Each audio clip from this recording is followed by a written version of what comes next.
Baik, selamat malam saudara yang saya kasih dalam Tuhan Yesus.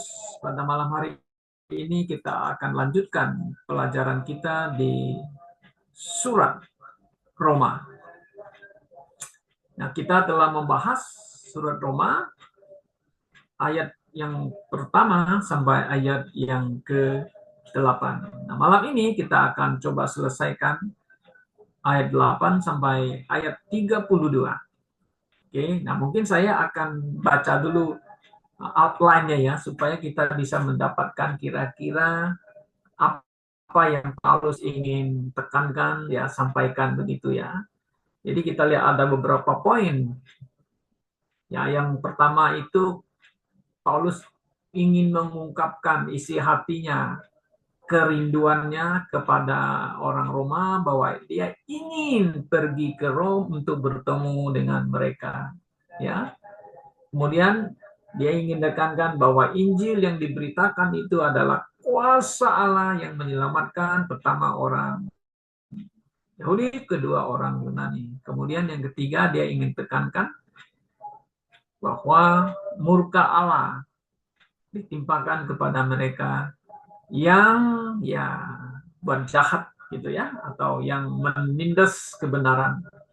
Nah, saudara, mari kita lihat ayat yang ke-8 ya.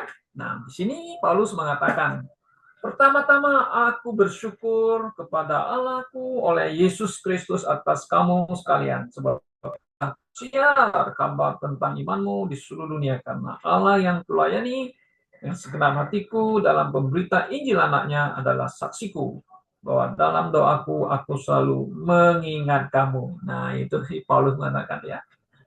Ya, pertama bersyukur dulu untuk mereka tentang iman orang Romawi ini tersebar ke seluruh dunia. Nah, sebenarnya tersebarnya apa? Sebenarnya iman yang bagaimana? Kan begitu. Paulus belum kenal mereka, belum ketemu mereka, tapi iman orang Romawi telah tersiar ke seluruh dunia. Tentu iman di mana mereka percaya kepada Yesus Kristus, Anak Allah, Yesus yang telah mati, Yesus yang telah bangkit naik ke surga.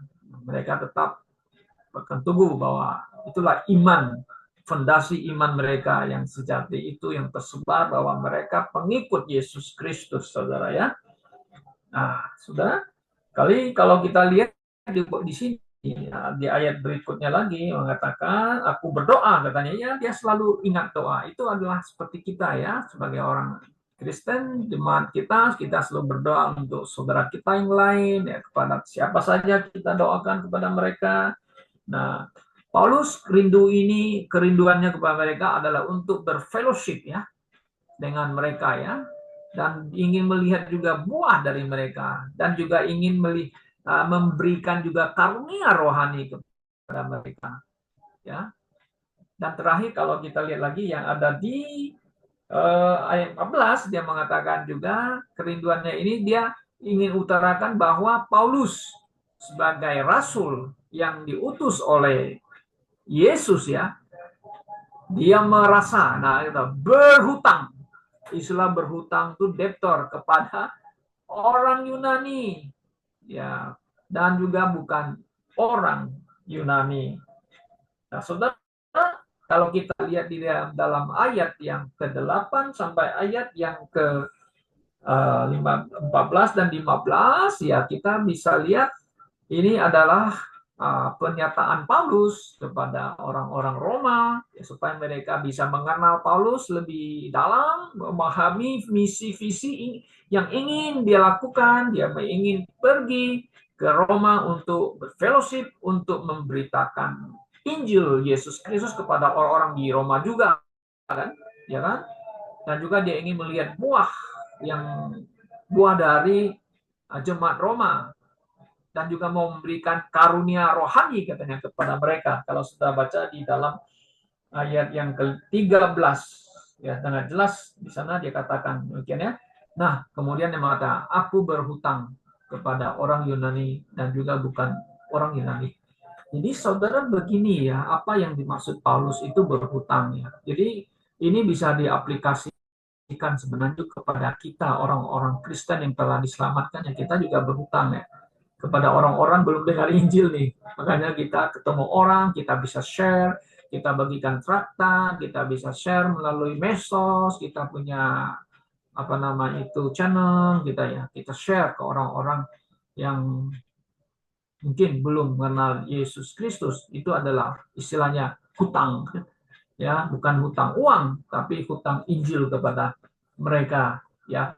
Nah, dia tunjukkan kepada orang Yunani. Sekarang kenapa orang Yunani, saudara, ya, pada zaman Paulus itu kan uh, apa nama itu kan dunia ini kan dikuasai oleh Romawi ya. Nah, orang Yunani ini kan di bagian kerajaan Romawi ya. Jadi orang-orang yang apa nama ini Yunani selalu identik dengan orang-orang yang bijak, orang pinter. Kalau saudara baca di dalam 1 Korintus pasal pertama 2 kan gitu.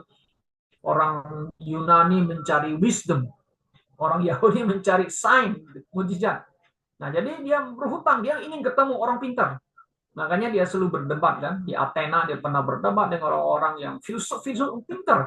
Karena hampir semua filsuf-filsuf yang terkenal itu berasal dari Yunani ya, saudara-saudara ya. Orang-orang yang dalam lingkungan orang dunia itu kan orang-orang yang cerdas pintar. Paulus ingin menginjil, memberitakan Injil kepada mereka. Oke. Nah, kemudian yang kedua tadi saya sudah sampaikan bahwa Injil adalah kuasa Allah. Coba kita lihat ayat 16, ya kan? So, aku mempunyai keyakinan. Nah, ini TB-nya terjemah begitu. Kalau King James itu I'm not ashamed. Coba betul nggak? Oke, okay? For I'm not ashamed of the gospel of Christ. Nah, Indonesia punya ada hilang satu kata yang penting. Namanya Injil Kristus. Di situ hanya apa? Nah, hanya Injil. Nah, buat catatan di Alkitab Indonesia harus ada tambahannya Injil Kristus. Nah, perlu. Karena begini, ada juga di PB disebut dengan Gospel News. Ada Injil Allah dan sebagainya. Nah, ini Injil Kristus. Jadi Injil tentang kasih karunia, yaitu tentang Yesus sendiri ya, yang diutus oleh Allah Bapa yang membawakan kabar keselamatan itu. Nah, di sini kan Injil Kristus adalah kekuatan Allah yang menyelamatkan setiap orang yang percaya. Pertama-tama orang Yahudi, tapi juga orang Yunani. Nah, di sini Injil Kristus harus diberitakan pertama kepada orang Yahudi. Betul, karena Yesus adalah orang Yahudi. Maka itu Yesus kan mengatakan kepada murid-muridnya kan, ya kamu harus pergilah dan beritakan Injil kan. Pertama-tama kan you harus beritakan Injil di Yerusalem, kemudian di Yudea, kemudian di mana? Di Samaria, dan kemudian ke ujung bumi. Jadi Injil diberitakan dulu kepada orang Yahudi, tapi setelah itu baru orang Yunani, bangsa lain. Makanya akhirnya kan orang Yahudi menolak Injil, menolak Yesus, maka itu Paulus pergi ke bangsa-bangsa lain. Maka Paulus mengatakan, aku adalah rasul bangsa-bangsa lain. Nah, Injil itu bisa power of God itu kenapa? Karena setiap orang yang menerima Injil, ya menerima Yesus loh. Nah, di sini jadi dasar soteriologi, dasar kekristenan, dasar keselamatan ini, saudara, adalah Yesus itu anak Allah. Nah, makanya banyak, bukan banyak, ada sebagian orang itu tidak bisa menerima Yesus itu adalah Allah yang menjadi manusia. Ini jadi problem besar ya, saudara. Keilahian Yesus itu dipertanyakan kan, nah, seperti yang kalian diskusikan. Kan kenapa Yesus baru lahir baru disebut anak Allah? Sebelum itu belum disebut. Iya betul. Yesus karena bersama-sama dengan Allah, bagaimana bisa disebut dengan anak Allah ya? Memang kalau kita lihat ada pembuatan tentang di kitab Daniel yang disebut dengan anak Allah ya, ada disebut anak Allah, ada gitu. Ya itu kan menunjukkan kepada Mesias yang akan datang itu yang diutus Allah Bapa itu yang dilahirkan oleh Maria. Nah, makanya kan disebut anak Allah yang maha tinggi. Nah ini memang sulit ya, orang mau percaya mengenai keilahian Yesus itu. Nah, awal itu kan dari Arius itu yang mengatakan Yesus diciptakan. Itulah yang menjadi problem dan debate dan juga itu selalu menjadi kontroversi di tengah-tengah umat Kristen. Ya, apa yang diajarkan oleh Arius itu kan filsuf ya, orang pintar, orang cerdas ya. Maka dibantah oleh Athanasius. Nah, anak muda ini dia kan itu kan. No, katanya Yesus bukan diciptakan. Yesus adalah firman yang menjadi manusia. Dia adalah Allah, ya. Nah, jadi kuasa Allah artinya change, mengubah manusia yang tidak percaya menjadi percaya, menerima Yesus yang tadinya tidak percaya Yesus adalah anak-anak. Jadi ada perubahan dalam hidupnya. Ada this is the power of God. Kalau kita bisa percaya Yesus adalah anak yang mati, bangkit dan hidup dan datang kembali, wah, this is the power. Di mana kita percaya itu ya, itu the power of God. No? Enggak semua orang bisa seperti kita, sudah. Nah, itulah Injil Yesus Kristus. Nah, kemudian dia mengatakan lagi ayat 17, sebab di dalamnya nyata kebenaran. Nah, kebenaran Allah yang bertolak dari iman dan memimpin kepada iman. Seperti ada tertulis, orang benar akan hidup oleh iman. Puji Tuhan. Nah, dari awal kita diselamatkan karena iman, bukan melakukan hukum Taurat. Nah, saudara, bukan karena melakukan ritual agama, enggak. Karena iman itu. Trust in Jesus. Nah, iman. Dari iman sampai kita nanti akan menuju pulang ke surga, iman. Ya, begitu.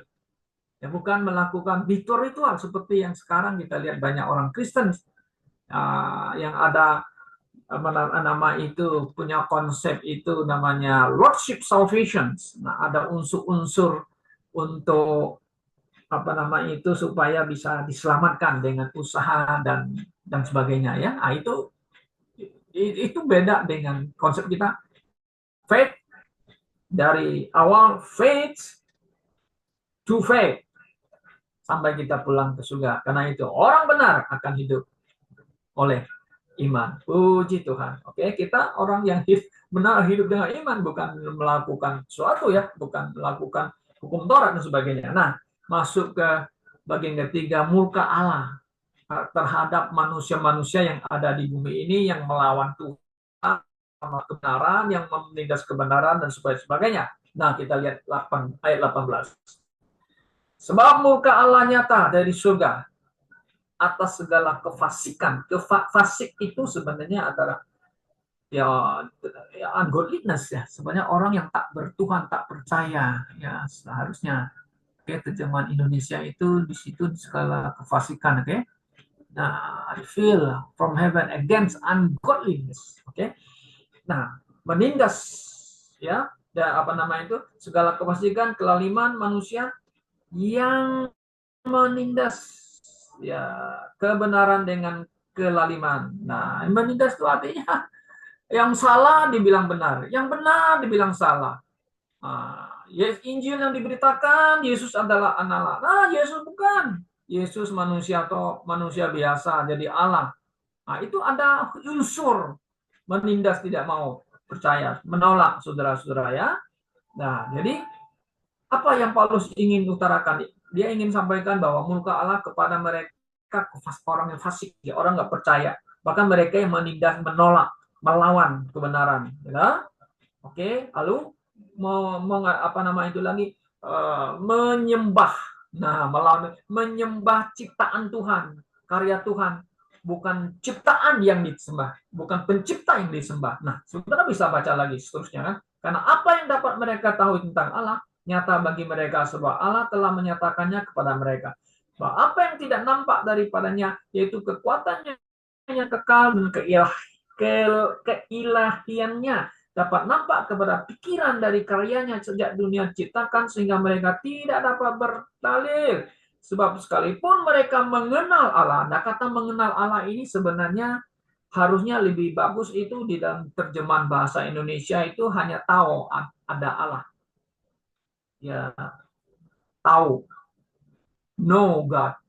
Kalau mengenal itu sebenarnya lebih bagus itu atau ada relasinya, our relationship with God very deep. Kalau kata mengenal, saya tahu Jokowi Presiden Republik Indonesia, tapi saya tidak mengenal dia begitu dengan dalam. Ya saya hanya tahu, nggak pernah saya ketemu kan. Saya hanya lihat di TV-TV aja. Orang bilang, kamu kenal nggak? Ya memang dalam bahasa Indonesia, ya saya kenal. Kenal arti kan Anda kan lihat dari TV, dari media, baru mengenal.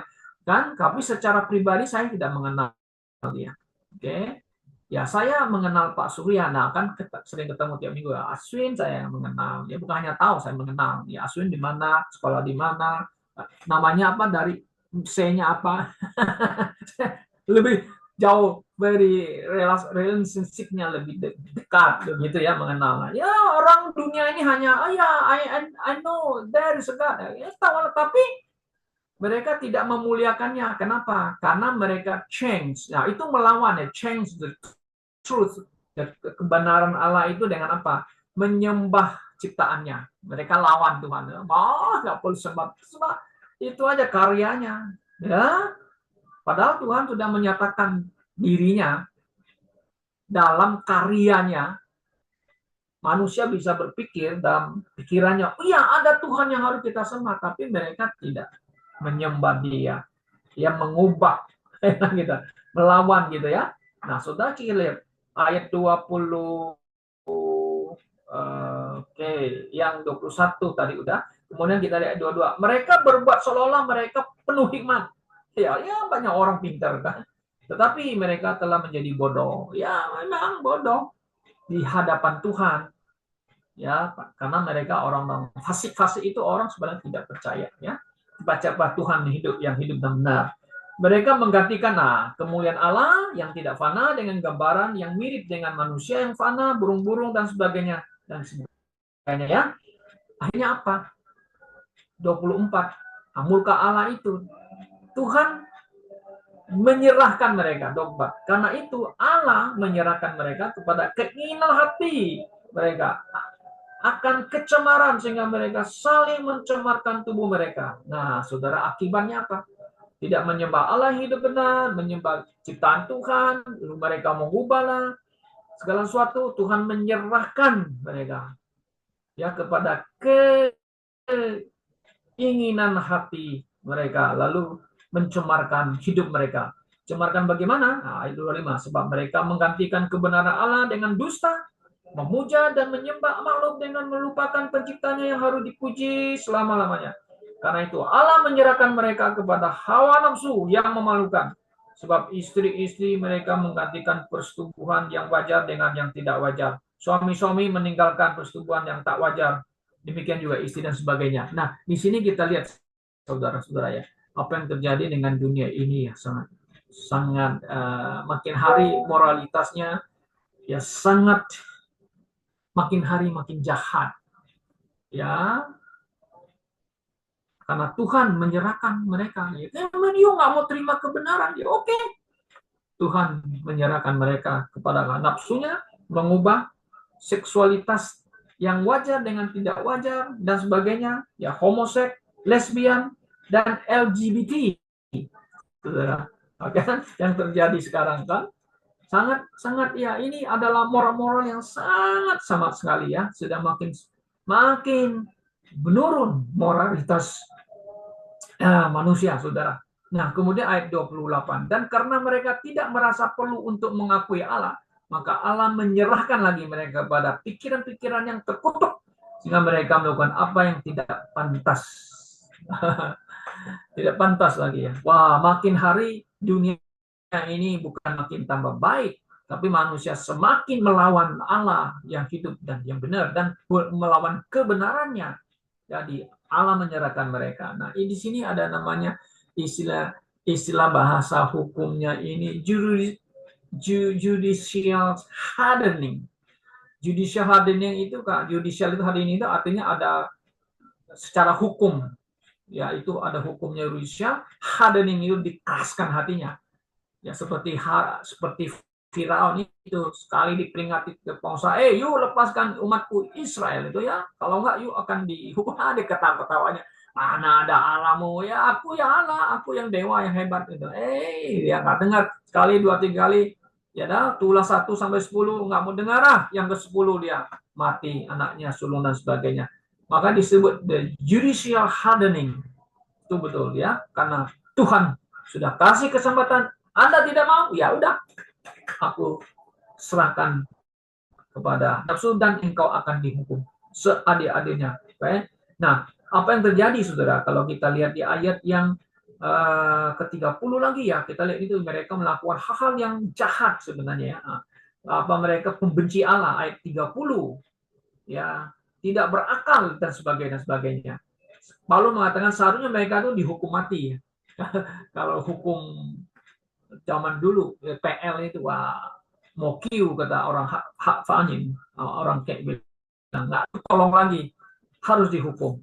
Nah sudah, karena manusia makin melawan Tuhan, akhirnya apa, hukuman capital punishment sekarang di Eropa dimanapun sudah dihapus ya, dihapus.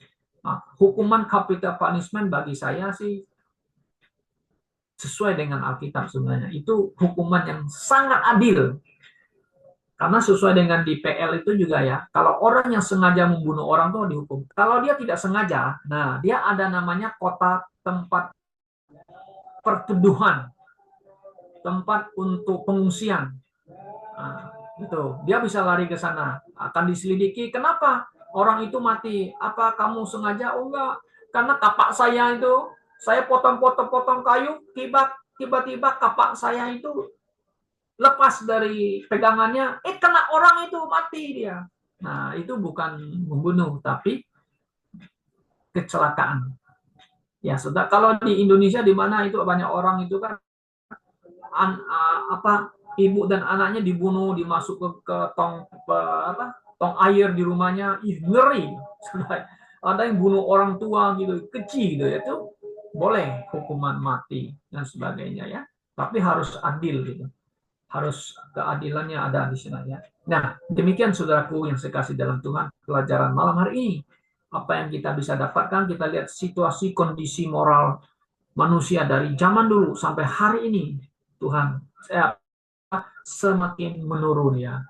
Inilah kondisinya ya.